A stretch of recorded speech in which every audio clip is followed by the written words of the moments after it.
MQM Pakistan जो है वो कराची के बासियों को हुकूक दिलवाने के लिए एक बार फिर मुतहर्रिक हुई है। मुत्तहिदा कौमी मूवमेंट पाकिस्तान सिंध हुकूमत के खिलाफ आज सड़कों पर निकलने को तैयार। और MQM पाकिस्तान के जो रहनुमा उनका कहना है कि सिंध हुकूमत ने इस शहर के साथ मुतासिबाना रवैया इख्तियार किया हुआ है। हम लड़ाई और फसाद नहीं, इस शहर में बसने वालों का हक चाहते हैं, सिर्फ आवाम के लिए हम बाहर निकल रहे हैं। मुत्तहिदा पाकिस्तान के रहनुमाओं ने यह भी कहा कि सिंध हुकूमत ने हर इदारे में मुतासिबाना रवैया इख्तियार किया हुआ है और कराची को कोई ऐसी तकलीफ नहीं है जो सिंध हुकूमत ने ना दी हो। मजीद कहा गया है कि सिंध हुकूमत 18वीं तरमीम की आड़ में मकामी लोगों के हुकूक को पामाल कर रही है।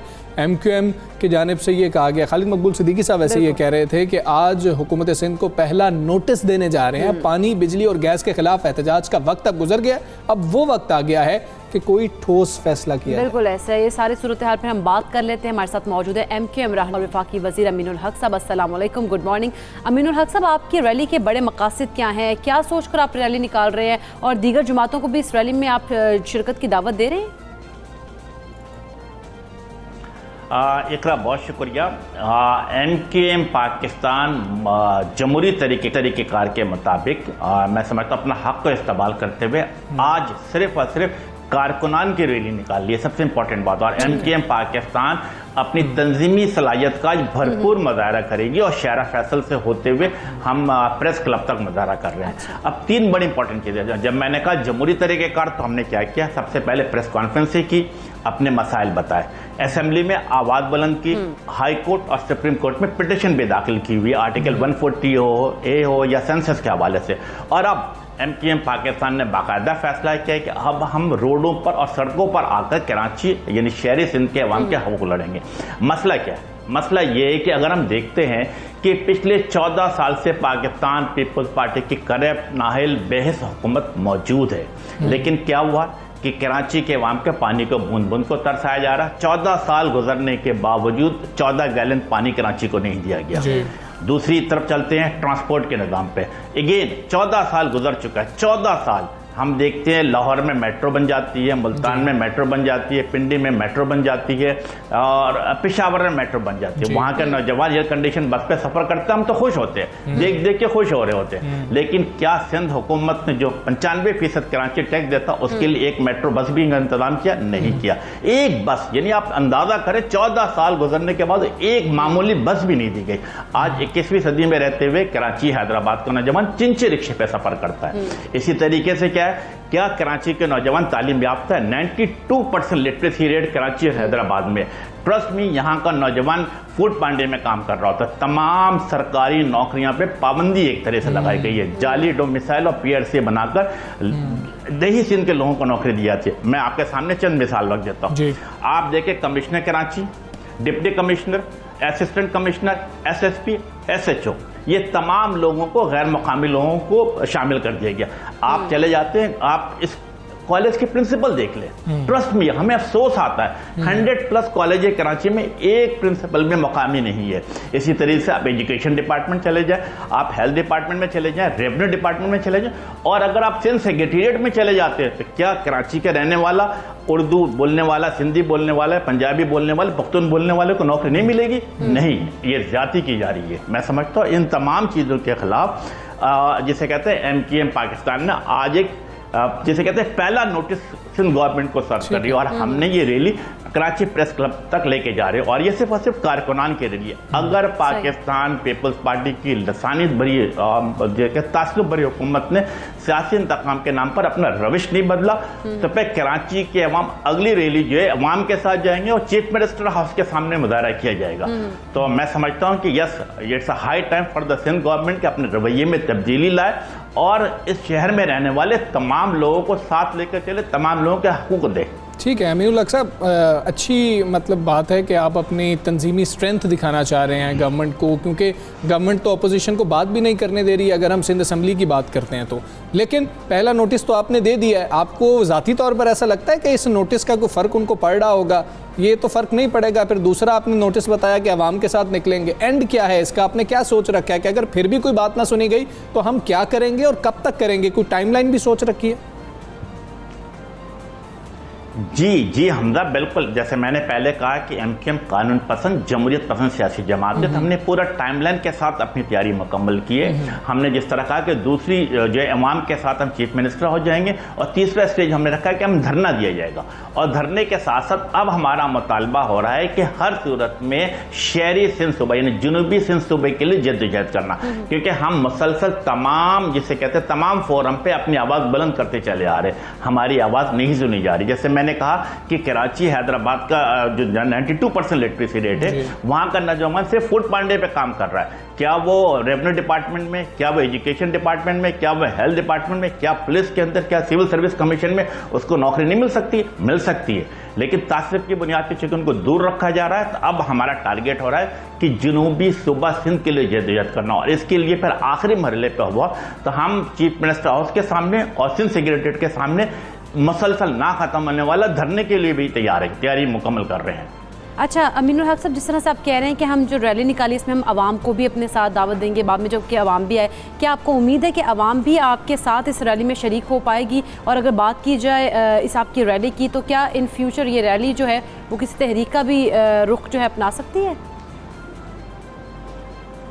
बिल्कुल, सबसे अच्छी बात यह है कि अगर आप देखें कि कराची, देखिए 2018 का इलेक्शन होता है, और उसमें आपको पता है कि एक बड़े ऑर्गेनाइज सिस्टमेटिक तरीके से एमकेएम के अराकान कौमी असेंबली 5 ऐसी सीटें थी जिसके ऊपर एमकेएम को 300 से लेकर 350 वोटों से हरा दिया गया। मैं इस पर अब डिस्कशन नहीं करता, लेकिन उसके बाद जितने भी जो सनती एरिया है, like Karachi water and sewerage board है, कराची डेवलपमेंट अथॉरिटी है, या PTCL है, या KPT का, जिसके अंदर जहां पर भी CMA के इलेक्शन होते हैं, उन तमाम जगहों पर एमकेएम पाकिस्तान वैसा कामयाबी हासिल करती है। इसका मतलब कि कराची के अवाम का सेंटिमेंट एमकेएम के साथ है।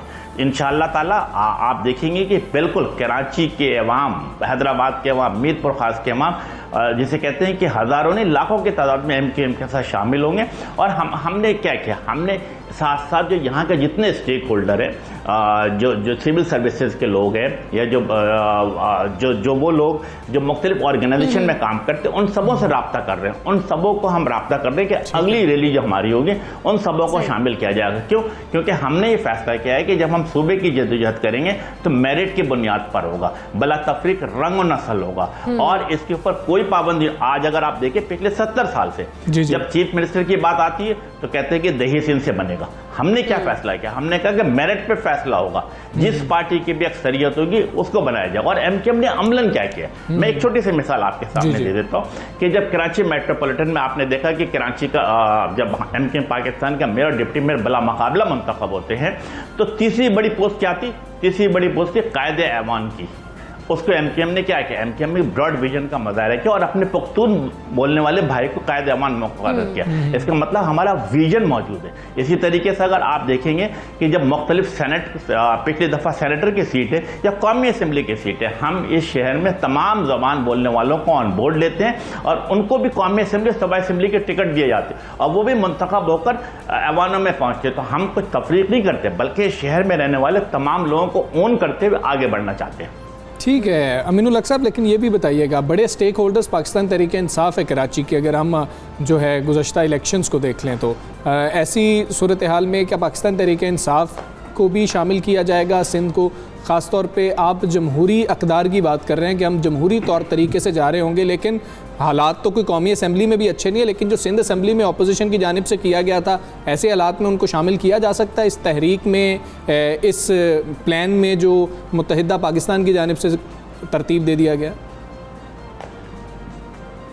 देखिए बिल्कुल, जब हम आगे की तरफ जाएंगे, जब अवाम को इन्वॉल्व करेंगे तो यकीनन हमारे नुमाइंदे तमाम सियासी पार्टियों के दरवाज़ों पे जाएंगे, उनको खटखटाएंगे, उनको बताएंगे कि कराची के साथ क्या ज़्यादती हो रही है। अच्छी बात ये कि पीटीआई भी इस बात को कहती है कि यस कराची के अवाम के साथ ज़्यादती हो रही है। आप देखिए जमात इस्लामी ने भी अपना स्टैंड को चेंज किया है, वो भी कहते हैं कि यस कराची के अवाम के साथ ज़्यादती हो रही है, लेकिन सूबे के हवाले से इन दोनों की अपनी रिजर्वेशन है। हम उस पर भी इनको कायल करने की कोशिश करेंगे कि मेरिट के बुनियाद पर, सलाहियत के बुनियाद पर, बिला तफरीक रंग और नस्ल सूबे के काम के लिए जद्दोजहद की जाएगी। और आप देखिए कि आप सबको पता है कि 2013 में लोकल गवर्नमेंट एक्ट में तब्दीली करके क्या कर दिया गया कि मेयर के वो तमाम इख्तियारात जो पिछले मेयर को तमाम हासिल थे, जब मुस्तफ़ा कमाल थे या फारूक सत्तार थे या नेमतुल्लाह खान थे, वो तमाम सिंध गवर्नमेंट ने अपने पास छीन के रख लिया। अब मेयर के पास क्या सूरत हाल है कि 2 करोड़ से ऊपर का तरक्याती काम नहीं करा सकता। तो आपको समझना पड़ेगा कि पावर को नीचे डिवॉल्व करना पड़ेगा। अगर सीएम हाउस में अपने पास तमाम पावर रखेंगे तो मामला हल नहीं होगा। डेवोल्यूशन ऑफ पावर के अलावा कोई हल नहीं है कराची के मसाइल का। अमीनुल हक साहब, आप ये कह रहे हैं, बहुत शुक्रिया आपका। सबसे पहले पाकिस्तान को आपने वक्त दिया और उनको आपने मुलाहिजा किया। कुछ मईशत की बात करते हैं इकरा। मईशत के हवाले से क्योंकि अच्छी खबरें आ रही हैं तो मैं आपके साथ अच्छी खबर शेयर करती हूँ। सबसे पहले तो FBR का जिक्र हो जाए, जिसकी तारीफ वज़ीर-ए-आज़म इमरान खान ने खुद की है और ट्विटर पर जारी बयान में वज़ीर-ए-आज़म ने कहा है कि FBR ने मुल्क की तारीख में पहली बार 4,732 अरब रुपए टैक्स महासिल हासिल कर लिए। हाँ जी बिल्कुल। और रवां साल FBR ने अपने हदफ से 18% ज़ायद टैक्स वसूल किया है और तारीफ़ भी की गई है वज़ीर-ए-आज़म साहब की जानिब से। साथ ही वज़ारत तिजारत की जानिब से जारी करदा बयान के मुताबिक बरामदात में साल ब साल की बुनियाद पर 18% इजाफा रिकॉर्ड किया गया। और वज़ीर-ए-आज़म के मुशीर तिजारत अब्दुर्रज़ाक दाऊद ने भी ट्वीट किया है कि जून में बरामदात $2.7 अरब हैं, जो कि एक माह के उन्होंने कहा है कि दौरान बरामदात का सबसे ज़्यादा हजम है। जबकि मुल्क में महंगाई की अगर बात की जाए तो उसमें इजाफा जो है वो बरकरार है और इजाफा मजीद होता जा रहा है। इस हवाले से अदारा शुमारियात ने हफ्तावार रिपोर्ट भी जारी की है और वफाकी इदारे की रिपोर्ट के मुताबिक रवां हफ्ते महंगाई की शरह में 0.53% मजीद इजाफा हुआ है। हाँ जी, और यूँ मजमूई शरह जो है वो 13.31% हो गई है। इसी तमाम सूरत हाल पर जो मुआशी मुहासे में चीज़ें नज़र आ रही हैं, माहिराना राय लेने की कोशिश करेंगे। नामवर माहिर मुआशियात हफीज़ पाशा साहब हमारे साथ मौजूद हैं। हफीज़ पाशा साहब, अस्सलाम वालेकुम, गुड मॉर्निंग सर। सर, पहली बार जो है 4,732 अरब रुपए टैक्स हासिल हो जाना कितनी बड़ी कामयाबी है, और जो अब टारगेट सेट किया गया, आप ये समझते हैं कि इसके बाद हम कहें कि वो भी अचीवेबल है? बिस्मिल्लाहिर्रहमानिर्रहीम। माशाल्लाह, हमें इस बात की ज़रूर खुशी होनी चाहिए कि FBR के रेवेन्यूज़ जो हैं उनमें 18% इजाफा हुआ है और अब हम तकरीबन 4,700 अरब से भी ज़्यादा पहुंच गए हैं। टारगेट जो पहले दिया गया था वो तकरीबन 5,000 अरब का था, उसको 20 साल के दौरान कम किया गया। इस लिहाज से आपने टारगेट अचीव किया है। मगर बात यह है कि इसमें जो बहुत बड़ी वजह है वो ये है कि पिछले साल मार्च से लेकर जून तक हमारे रेवेन्यूज़ में बेतहाशा कमी आई थी। उसकी वजह यह थी कि कोविड के बाद जिस तरह हमने आगाज़ में बहुत शटडाउन्स, लॉकआउट्स वगैरह किए थे, इसलिए तकरीबन 18% तो कमी रेवेन्यूज़ में आई थी पिछले साल। उसको हमने वापस हासिल किया है। लिहाजा अगर आप उस नज़रिए से देखें तो अभी भी बहुत गुंजाइश मौजूद है रेवेन्यूज़ में इजाफा। और पिछले 3 महीने में हैरत अंगेज इजाफा हुआ है हमारे इंपोर्ट्स में, दरामदात में 40%। तो आप ये देखेंगे कि FBR के रेवेन्यूज़ में टारगेट से बहुत कम रेवेन्यू आपके इनकम टैक्स में हुए हैं और अल्लाह के फजल से आपने टारगेट को एक्सीड किया है इंपोर्ट वाले टैक्सेस पे, यानी कि इंपोर्ट ड्यूटी और सेल्स टैक्स। तो हमारा इनडायरेक्ट टैक्सेस का निज़ाम बढ़ता जा रहा है और हमें कोई ख़ास कामयाबी इनकम टैक्स में नहीं हुई है। अलबत्ता इजाफा है और इसे हमें अप्रिशिएट करना चाहिए। मेरा अपना अंदाज़ा ये है कि साल जब शुरू होगा तो पहले 3-4 महीने यही रफ्तार रहेगी, अच्छी रफ्तार, इसलिए कि पिछले साल आपके इंपोर्ट्स में बहुत कमी थी और इस पीरियड में जुलाई से सितंबर तक। हाँ जी। तो इसलिए आपके इंपोर्ट्स में अब इजाफा हो रहा है, तो लिहाजा रेवेन्यूज़ में भी इजाफा होता रहेगा। अच्छा हफीज़ पाशा, जिस तरह से बात की जाए रवा माली साल की, तो उस दौरान हमने देखा कि महंगाई में कमी का इम्कान आपको लगता है कि है, या इसका दारोमदार भी पेट्रोलियम मसनूआत और बैनुल अक़वामी मार्केट में अशिया की कीमतों पर ही है? ये बहुत मुनासिब सवाल है आपका। देखिए, एक इसमें भी कुछ खुशखबरी है जिसका आपने शायद जिक्र नहीं किया कि जून के महीने में आप ये देखिए कि अफरात ज़र की रफ्तार 10% से कम हो गई, 9.7% पे आ गई है, जबकि उससे पिछले महीने यानी कि मई के महीने में ये 10.2 9% था। एक और अच्छी खबर यह है कि खाने पीने की अशिया में कीमतों में जो रफ्तार थी वो भी कम हो गई है, अब तकरीबन 10 से 11% पे आ गई है। एक वक्त ऐसा था जब आपको याद होगा कि 16 से 17%। हाँ जी, तो ये भी एक अच्छी बात है, और बस हम ये उम्मीद कर रहे हैं कि ये रफ्तार आहिस्ता आहिस्ता और कम होते जाए, इसलिए कि हुकूमत ने अगले साल का टारगेट 8% रखा है, जो कि मुनासिब। ठीक, बिल्कुल ठीक है। हफीज़ पाशा साहब, बहुत शुक्रिया आपका। सुबह सवेरे पाकिस्तान से आप बात कर रहे थे और उम्मीद का इजहार उन्होंने भी किया कि शायद अगर मईशत इसी तरह से चलती रही तो शायद कुछ महंगाई में भी कमी आ जाएगी, क्योंकि अभी हम देख रहे हैं कि कुछ जो है कमी आई है, वो जो रफ्तार जिस रफ्तार से महंगाई हो रही थी उसमें कमी आई है। लोग बहुत परेशान थे, लेकिन अब जो है वो जो रफ्तार महंगाई की जो बढ़ रही थी ना, वो अब कम होना शुरू हो गई है। तो उम्मीद करते हैं कि ऐसी अच्छी खबरें आती रही, महंगाई में कमी हो। खैर, आगे बढ़ते कुछ खेल के मैदान से भी खबर शामिल कर लेते हैं। और पाकिस्तान क्रिकेट बोर्ड ने मेंस सेंट्रल कॉन्ट्रैक्ट बराए 2021-22 का ऐलान कर दिया। हमजा, हाँ जी, 20 क्रिकेटर्स जो हैं उनको सेंट्रल कॉन्ट्रैक्ट दिया गया। इस पर काफ़ी ज़्यादा बात हो रही है कि पता नहीं ठीक दिया गया कि नहीं दिया गया, ये क्या कर दिया। बाबर आजम, हसन अली, मोहम्मद रिजवान और शाहीन शाह अफरीदी कैटेगरी ए में शामिल हैं। शाहीन और बाबर पिछली दफ़ा भी कैटेगरी ए में शामिल थे, लेकिन रिजवान और हसन की जो है वो तरक्की हुई है। बिल्कुल ऐसे ही है। जबकि अगर अजहर अली, फ़हीम अशरफ, फ़खर जमान, फवाद आलम और शादाब खान की बात की जाए और इनके साथ साथ यासिर शाह, तो इनको कैटेगरी बी में रखा गया है। और हसन अली, जिस तरह से हमजा तुम भी कह रहे हो, हसन अली, मोहम्मद रिजवान को तरक्की देकर अब ए कैटेगरी में शामिल कर दिया गया है। बिल्कुल ऐसे ही है। इमरान भट्ट हमारे ओपनर हैं, टेस्ट मैच खेलते हैं। शाहनवाज धानी PSL से हमने उनको देखा, और उस्मान कादर लेजेंड अब्दुल कादर के बेटे हैं, इमर्जिंग कैटेगरी का ये हिस्सा बनाए गए हैं। और आबिद अली, इमामुल हक, हारिस रऊफ, मोहम्मद हसनैन, मोहम्मद नवाज़, नुमान अली, और एक जो तनज़ली हुई है साबिक कप्तान सरफराज अहमद, इनको सी कैटेगरी में डाल दिया गया। पहले वैसे बी में थे और पिछले साल अब और एक और दर्जा BC में आ गए हैं। खैर, PCB के मुताबिक तमाम कैटेगरीज में शामिल खिलाड़ियों के माहाना वजीफे में 25% इजाफा भी किया गया। जबकि दूसरी जानिब अगर बात करें मोहम्मद हफीज़, जो कि हमारे सीनियर प्लेयर हैं, इनकी बात कर लें, असद शफीक को देख लें, हैदर अली, हारिस सोहेल और इफ्तिखार अहमद, इमाद वसीम, मोहम्मद अब्बास, नसीम शाह, शान मसूद और उस्मान चंदवारी को सेंट्रल कॉन्ट्रैक्ट में शामिल ही नहीं किया गया। अच्छा, मोहम्मद हफीज़ को पिछले साल जब कॉन्ट्रैक्ट दिया गया था तो वो दस्तबरदार हो गए थे। उन्होंने कहा था कि मैं चाहता हूँ कि नौजवानों को ये सेंट्रल कॉन्ट्रैक्ट दिए जाएं। शायद ये भी एक वजह हो सकती है कि उनको शामिल ना किया गया हो, लेकिन असद शफीक को निकाल दिया गया, मोहम्मद अब्बास जैसे फास्ट बॉलर को निकाल दिया गया अंदर से। ये हैरत वाली कुछ चीज़ें हैं, हैरत वाली बात यकीनन है। लेकिन इसी सारे मामले पर हम बात कर लेते हैं। साबिक टेस्ट क्रिकेटर सलमान भट्ट साहब हमारे साथ मौजूद हैं। अस्सलाम वालेकुम सर। PCB की जानिब से बाज़ अहम खिलाड़ियों को सेंट्रल कॉन्ट्रैक्ट नहीं दिया गया, जिनमें हम देखते हैं कि क्रिकेट के प्रोफेसर कहलाए जाने वाले सीनियर हमारे क्रिकेटर मोहम्मद हफीज़ भी शामिल हैं। आप इस पर क्या समझते हैं, क्यों उनको शामिल नहीं किया गया? देखिए, ये कोई सरप्राइज नहीं है। पिछले साल भी वो सेंट्रल कॉन्ट्रैक्ट में नहीं थे, तो अगर पिछले साल नहीं थे जब उन्होंने बहुत परफॉर्म किया, तो लास्ट 2 सीरीज और PSL में तो उनकी परफॉर्मेंस इतनी अच्छी नहीं रही, तो how can you expect a contract. ठीक है, सलमान भट्ट आइएगा। सरफराज अहमद की हम देख रहे हैं कि सेंट्रल कॉन्ट्रैक्ट में बदतरीज तनज़ुली जारी है, कोई खास उनको मैचेस भी नहीं खिलाते, लेकिन हर टूर में उनको सिलेक्ट भी कर दिया जाता है। क्या सीनियर खिलाड़ियों के साथ इस तरह का रवैया रखना मुनासिब है PCB का? It is not about senior. आप ये नहीं है कि आप सीनियर हैं तो आपको कॉन्ट्रैक्ट मिलना आपका हक है, लाजमी है। ये तो आपकी परफॉर्मेंस के ऊपर होता है। टीम में आप कितने इंपॉर्टेंट हैं, आपकी जगह टीम में बनती है कि नहीं बनती, आप प्लेइंग 11 का कितना हिस्सा है, आपकी स्पेशलिटीज़ क्या हैं।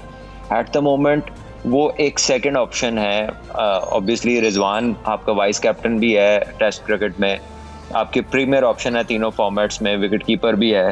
तो मेरा ख्याल है कि वो लकी हैं कि उन्हें सेंट्रल कॉन्ट्रैक्ट मिला है। अगर कौमी टीम की दौरा इंग्लैंड के हवाले से, तो आप क्या समझते हैं कौमी टीम से दौरा इंग्लैंड में कैसी कारकर्दगी जो है वो तवक्को की जा रही है? और इसके अलावा अगर बात की जाए इंग्लिश कंडीशंस की, तो उसमें कौमी बल्लेबाजों की अच्छी कारकर्दगी का मुजाहरा कर सकेंगे क्या? बिल्कुल अच्छी उम्मीद रख सकते हैं इंशाल्लाह। जब पाकिस्तान ने लास्ट भी सीरीज खेली थी इंग्लैंड में, तो पाकिस्तान के जो बैटिंग है वो कुछ मैचेस में उन्होंने बड़ी पूरी फाइट किया था, इंग्लैंड की टीम को एक टफ टाइम दिया था। सो अगर पाकिस्तान की टीम के जो इनफॉर्म प्लेयर्स हैं बाबर और रिजवान वो क्लिक करते हैं, उनके साथ बाकी लड़के भी अच्छा खेलते हैं, तो डेफिनेटली फिर पाकिस्तान एक अच्छा मैच खेल सकता है, अच्छी फाइट भी दे सकता है और जीत भी सकता है इंग्लैंड से। लेकिन रिसेंट जो फॉर्म है पाकिस्तान के प्लेयर्स की, बैट्समैनों की बात करें अगर हम, स्पेशली साउथ अफ्रीका में, जिम्बाब्वे में और PSL के जो रिमेनिंग मैचेस अबू धाबी में हुए हैं, तो वो फॉर्म सिवाय बाबर और जो है रिजवान के वो कोई इतनी इनकरेजिंग नहीं है बाकियों की। और जो नए लड़के आए हैं लेट्स सी, अगर उन्हें वनडे मिलता है हबल तो वो वनडे की परफॉर्मेंस पे सिलेक्ट नहीं हुए, ना तो शोएब मकसूद और ना ही जो है आजम खान, वो आए हैं T20 स्पेशलिस्ट के तौर पे। So let's see, Haris Sohail का कमबैक हुआ है वनडे में, वो एक अच्छे प्लेयर हैं, उनका प्रीवियसली भी इंग्लैंड में रिकॉर्ड अच्छा है, तो इफ ही प्लेज वेल और उनके साथ बाबर और रिजवान खेलते हैं तो फिर अच्छा एक कॉम्बो बन सकता है। सलमान, बट ये हमें बताइएगा, T20 वर्ल्ड कप की हम सबसे ज़्यादा बात कर रहे हैं और टीम को भी उसी तरीके से हम लाइन अप करने की कोशिश कर रहे हैं। मोहम्मद हफीज़ टीम के साथ तो हैं, लेकिन वर्ल्ड कप में जाते हुए भी क्या आपको नज़र आ रहे हैं? शोएब मलिक की बात की जाए, उस पर बहुत ज़्यादा बात हो रही है कि सीनियर खिलाड़ियों को एक और मौका देना चाहिए। वहाब रियाज की भी बात हो रही है। क्या आपको लगता है कि इनको मौका मिल सकेगा? क्योंकि हम देखते हैं अक्सर कि बिल्कुल वर्ल्ड कप से पहले सीनियर खिलाड़ियों को शामिल कर लिया जाता है। देखिए, मोहम्मद हफीज़ तो रेगुलर पार्ट हैं पाकिस्तान टीम का T20 फॉर्मेट में, और पिछले साल उन्होंने बहुत आउट क्लास परफॉर्मेंसेस दी, मैचेस भी जितवाए हैं।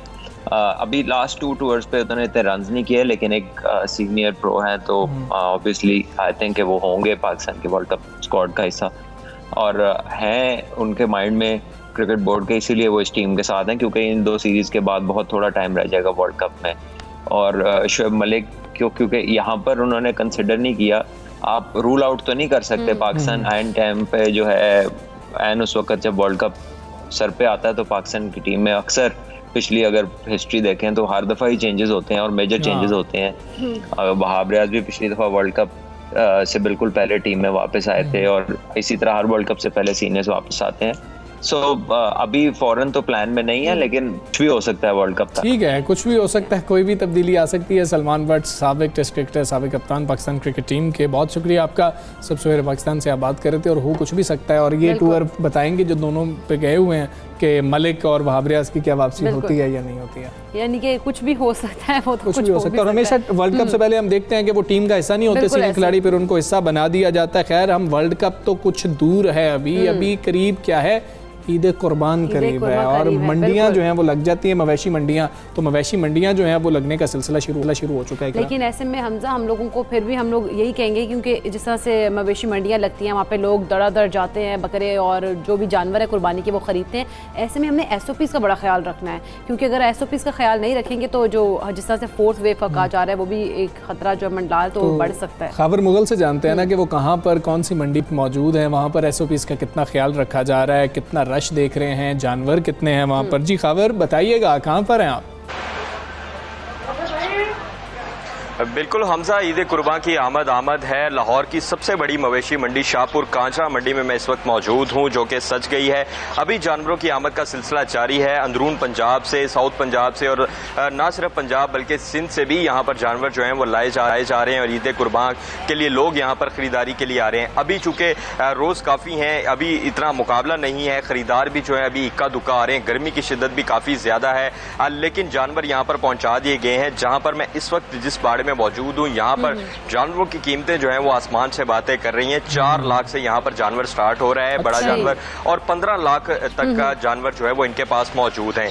इसी तरह अगर मैं बकरों की बात करूँ तो बकरों की कीमतें भी जो है वो आसमानों से ही बातें कर रही हैं। 60-70 हज़ार से बकरा स्टार्ट होता है, और 3-4 लाख तक का बकरा जो है वो यहाँ पर मौजूद है। दुम्बे की बात करूँ तो दुम्बा तो यहाँ पर नजर ही नहीं आ रहा। इसके साथ ही साथ यहाँ पर हम देख रहे हैं कि व्यापारियों के मसाइल भी बहुत ज्यादा हैं, चूंकि गर्मी ज्यादा है और पानी का ज्यादा से ज्यादा यहाँ पर इस्तेमाल होता है। जानवरों को पानी पिलाना है और उनको नहलाना है गर्मी की वजह से, लेकिन व्यापारी कहते हैं कि उनको यहाँ पर जो है वो पानी की जो है वो फराहमी नहीं की जा रही। मंडियों की जानिब से, जो मवेशी मंडी की इंतजामिया है उनकी जानिब से पैसे पूरे लिए गए हैं, एंट्री फीस ली जा रही है, लेकिन उसके बावजूद जो है उस तरह से सहूलियत नहीं दी जा रही। जी अच्छा, खबर जिस तरह से आपने भी बताया गर्मी है, वहाँ पे व्यापारी जो है उनकी तरफ से भी शिकायत आ रही है। क्या आप इस वक्त में देख रहे हैं कि कुछ शहरी जो है वो भी आ रहे हैं यहाँ पे, खरीदो फरोख्त का सिलसिला शुरू हुआ है लोगों की जानिब से? बिल्कुल जी, सुबह सुबह का वक्त है, लेकिन उसके बावजूद हम देख रहे हैं कि कई जो हैं वो यहाँ पर शहरी जो हैं अभी भी यहाँ पर मौजूद हैं, जो कि खरीदारी करने के लिए आ रहे हैं। लेकिन जैसे जैसे दिन गुजरेंगे रश जो है वैसे वैसे बढ़ेगा। अभी हम देख रहे हैं कि जानवर तो यहाँ पर पहुँच चुके हैं, लेकिन ये वो मंडी होती है जिसमें ईद के दिनों, जब ईद के दिन करीब आते हैं तो यहाँ पर पाँव रखने की आपको जगह नहीं मिलती, जानवर बड़ी तादाद में यहाँ पर आ जाते हैं। अभी जानवरों की आमद का भी सिलसिला जारी है। जो बाड़े हैं वहाँ पर तो जानवर लग गए हैं, लेकिन जैसे ईद कुर्बान करीब आती है तो यहाँ पर जो गुजरने के जो रास्ते बनाए गए हैं वहाँ पर भी जानवरों की एक बड़ी तादाद होती है। ठीक है खावर, बहुत शुक्रिया आपका, आपने हमें आगाह कि मवेशी मंडियों में इस वक्त क्या सूरत हाल है। 70,000 रुपए से बकरा जो है वो शुरू हो रहा है। अच्छा पहले जोड़ी आ जाती थी, अब तो जोड़ी के बारे में तो आप सोचे ना, लेकिन अभी बहुत दिन पड़े हैं। शुरू में रेट ऐसे ही दिखाया जाता है कि जी कि इतना रेट है, एंड टाइम पे आके थोड़े रेट्स कम अच्छा, वैसे इस दफ़ा ये भी कहा जा रहा था कि जो जानवर हैं, जो मवेशी हैं, उनकी वो कम पड़ सकते हैं, उनकी शॉर्टेज हो सकती है, इसलिए पहले ही कहा जा रहा था कि शायद इस दफ़ा रेट्स ज़्यादा होंगे। खैर देखते हैं कि आहिस्ता ये रेट किधर जाते हैं। 70,000 हुआ तो मुझे लगता है लोग घर में ही बैठेंगे, कैसे जाएंगे उधर लेने के लिए। बिल्कुल ऐसे, लेकिन साथ ही साथ अगर बात की जाए हमजा, लोग कैसे जाएंगे, तो क्योंकि गर्मी भी इतनी है, लोग पहले तो लोगों को हौसला ही नहीं पड़ रहा कि हम बाहर जाए। कीमतें सुन के तो वैसे ही लोगों के होश उड़ जाता है कि यार इतनी कीमत है, अब कैसे जाए, अब तो बिल्कुल ही मुमकिन नहीं है। अगर मौसम की भी कुछ बात कर लें फिर, हाँ, मुल्क के अक्सर इलाकों में झुलसा देने वाली गर्मी का राज है। हम ये कहा जा रहा है, हमें उम्मीद दिला दी जाती है और कहा जाता है कि जी कि अब कुछ बेहतर मौसम हो जाएगा, बारिश हो, लेकिन लोड शेडिंग की वजह से कुछ ज़्यादा ही गर्मी महसूस हो रही है, लोग ज़्यादा परेशान हैं। तो इस तमाम सूरत हाल पर बात कर लेंगे कि महकमा मौसमियात आज हमें क्या खुशखबरी देने जा रहा है। डायरेक्टर महकमा मौसमियात हमारे साथ मौजूद हैं सरदार सरफराज साहब। सरदार सरफराज साहब, अस्सलाम वालेकुम सर, गुड मॉर्निंग सर। मौसम कैसा रहेगा सर? हफ्ता है और वैसे ही लोग वीकेंड पे ज़रा इंतज़ार कर रहे होते हैं कि सरदार सरफराज साहब बताएं कि जी कि बारिश होने वाली है, आप लोग खुश हो जाएं। जी वालेकुम अस्सलाम। देखें, बारिश आज का दिन तो ऐसे ही गर्मी रहेगा, लेकिन रात में कुछ एरियाज़ में चांसेस हैं बारिश के, जैसे साउथ पंजाब में मुल्तान, बावलपुर, DI खान, सरगोदा और इससे मुल्क का ये जो पट्टी है, इस पर उम्मीद है कि रात में कुछ आंधी वांधी चले और बारिश हो जाए। और इसी तरह से कल और परसों भी 2 दिन जो है ये स्कैटर्ड सा वेदर है, कोई इतना मतलब उस तरह का सिग्निफिकेंट स्पेल नहीं है, किसी जगह में होगी, किसी में नहीं होगी। और ये मतलब इस तरह का स्पेल है अगले 2 से 3 दिन। अलबत्ता मानसून की बाकायदा बारिशें, जैसे कि हम कह रहे थे कि जुलाई के पहले हफ्ते के आखिर में, यानी ये कोई 9-10 जुलाई के बाद एक्सपेक्ट कर सकते हैं आपके, फिर गर्मी का जोर इंशाल्लाह टूट जाएगा। और उससे पहले ये चलता रहेगा ऑन एंड ऑफ सिलसिला, कुछ दिन गर्म और कुछ दिन फिर डस्ट स्टॉर्म और किसी जगह में हल्की बारिश, किसी जगह में दरमियानी बारिश। जी अच्छा सरदार सरफराज साहब, अगर कराची के मौसम की बात करें तो वहाँ कैसा मौसम रहेगा? उधर के शहरियों को कोई अच्छी खबर दे दें, क्या वहाँ पर कोई बारिशों का सिलसिला शुरू हो सकता है इस हफ्ते से?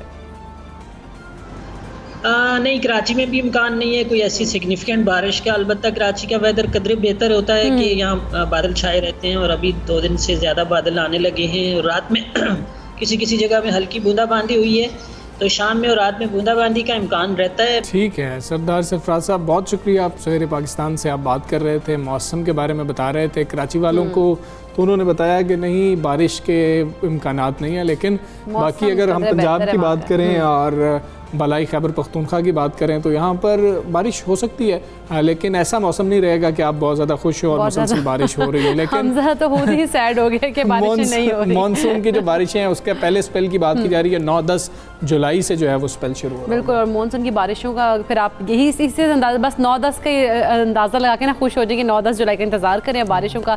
खैर, हमें यहाँ पे लेनी है ब्रेक, कहीं मत जाइएगा, देखते रहिए सुबह सवेरे पाकिस्तान।